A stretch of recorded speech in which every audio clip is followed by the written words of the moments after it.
Chærete friends, welcome to Classics in Color, your weekly dive into some of the ancient world's wackiest facts. I'm Mark Graves. Let's get started.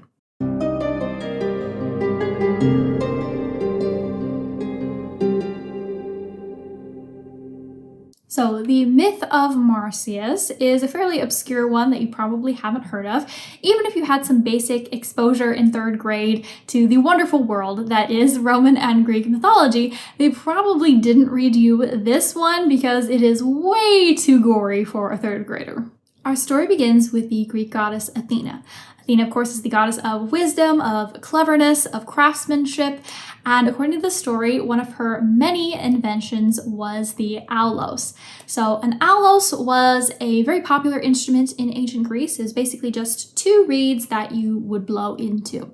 So while she was playing with her new toy, she happened to see her reflection in a mirror and was mortified to realize that she looked a little bit silly while she was playing the aulos because she had to puff up her cheeks a little bit in order to get enough air through the pipe. So right, something like that. And in her mortification, she threw the pipe away and cursed it that anyone who picked it up and tried to play it would die a horrible death. So you can already see that we are not heading towards a happy ending, as is fitting for a Greek myth. Then the satyr Marsyas happily skips into our story and picks up that aulos. It's unclear if he disregards Athena's curse, because that would be rather stupid of him, or if he's just blissfully unaware that this is a cursed instrument. Either way, he picks it up and begins to play, and he's quite good at it, and he gets a bit of a reputation for his skill at this brand new, never before seen instrument. And this reputation makes him a little bit cocky because he challenges the god Apollo to a musical contest.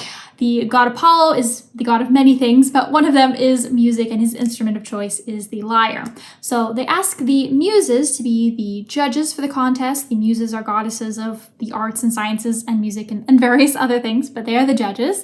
And then they set a prize. The prize is that the winner gets to do whatever he wants, blank check basically, to the loser. So Marsyas and Apollo both take turns playing their instruments, and after the first round, the muses are definitely leaning towards the side of Marsyas. But then things get tricky because there are multiple versions of what happened next. So maybe Marsyas got so nervous in round 2 that he just played everything completely off tune. It was horrible, and he immediately conceded defeat to Apollo and begged him to punish him and basically to put him out of his misery. But maybe Apollo, after kind of losing the first round, decided that he needed to step up his game. So he took his lyre and he flipped it over and he played the same song he played for round 1, but he played it with his lyre upside down. And this was supposed to sort of make a point that he could do tricks. I guess he could go the extra mile.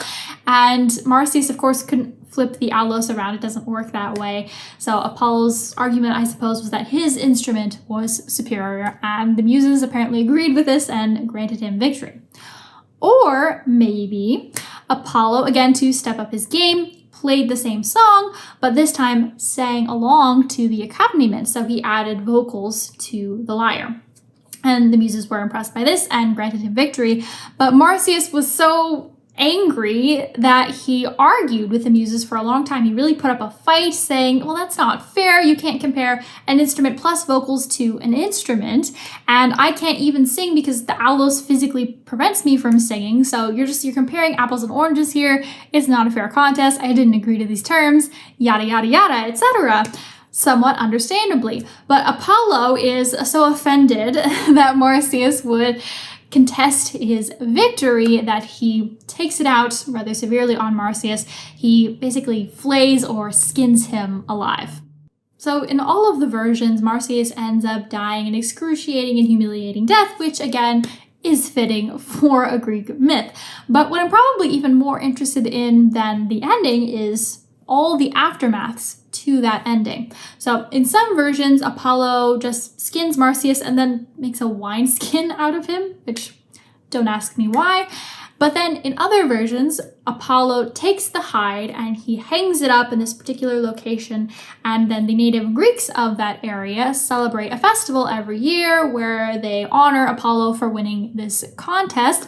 And apparently the traditional offering that one was supposed to give to Apollo at this festival were the skins of everyone who had been skinned that year. Which begs the question, how many people are they skinning? I am concerned. Even more than the Greeks, though, the Romans really loved and adopted Marsyas as a symbol, not of the glories of skinning people alive, but they saw him as a symbol of liberty and freedom and resisting tyranny. If you think about it, Apollo was this vastly more powerful figure than some random satyr, and he did kind of manipulate the system, bend or push the rules, if not outright cheat in their contest.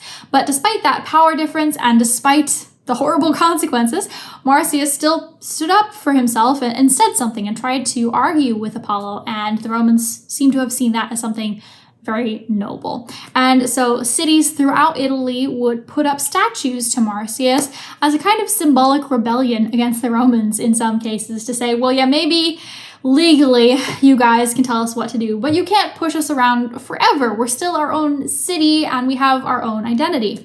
And in the Roman Forum itself, they had a statue put up to Marsyas, and it was kind of a symbol of free speech. People would come and they'd post invective poems that they'd written about current events or about politicians that they hated. So it was kind of the ancient equivalent, I guess, to modern political cartoons. This was perhaps particularly true during the reign of Augustus, Rome's first emperor. So Augustus adopted as his personal patron deity, his spirit animal, if you will, Apollo.